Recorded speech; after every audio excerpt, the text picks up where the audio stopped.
और अब यूपी निकाय चुनाव प्रचार से जुड़ी खबरों के लिए देखिए यूपी निकाय इलेक्शन टॉप 9।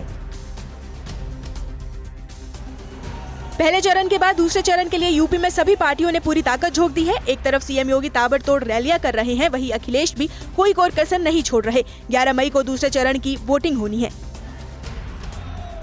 यूपी निकाय चुनाव प्रचार के लिए सीएम योगी ने आज हापुड़ और बुलंदशहर का दौरा किया। लोगों को संबोधित करते हुए कहा कि प्रदेश में लोग सुरक्षित हैं और विकास के बारे में सोच रहे हैं। एसपी पर हमला करते हुए उन्होंने कहा कि परिवारवादी और तमंचावादी लोग परेशान हैं। यूपी के मेरठ में सीएम योगी ने जनसभा में कहा कि एसपी, बीएसपी, लोकदल और कांग्रेस ने मेरठ को सोतीगंज का कलंक दिया था, जिसे बीजेपी ने साफ किया।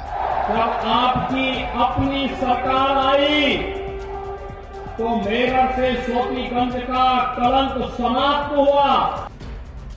यूपी के डिप्टी सीएम ब्रजेश पाठक ने निकाय चुनाव प्रचार के लिए आज पीलीभीत और बरेली का दौरा किया। उन्होंने पीलीभीत में नगरपालिका और नगर पंचायत प्रत्याशियों के समर्थन में जनसभा को संबोधित किया और बीजेपी की जीत का दावा किया। यूपी के डिप्टी सीएम केशव प्रसाद मौर्य ने अलीगढ़ और कासगंज में कई जनसभाओं को संबोधित किया। इस दौरान उन्होंने कहा कि कमल का फूल सुशासन, सुरक्षा, विकास की गारंटी है।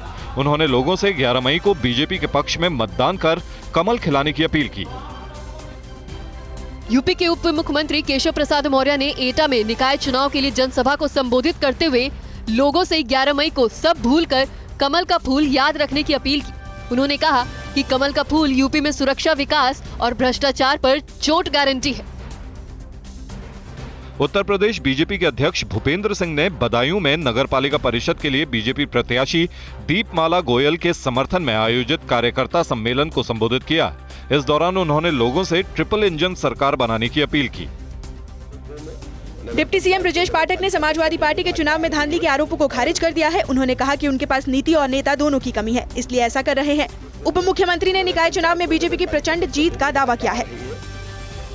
यूपी निकाय चुनाव के बीच भारी तादाद में दूसरे दलों के नेता बीजेपी ज्वाइन कर रहे हैं। आज उप मुख्यमंत्री ब्रजेश पाठक की मौजूदगी में कई नेताओं ने बीजेपी की सदस्यता ग्रहण की। बीजेपी हेडक्वार्टर में इन नेताओं ने बीजेपी ज्वाइन की।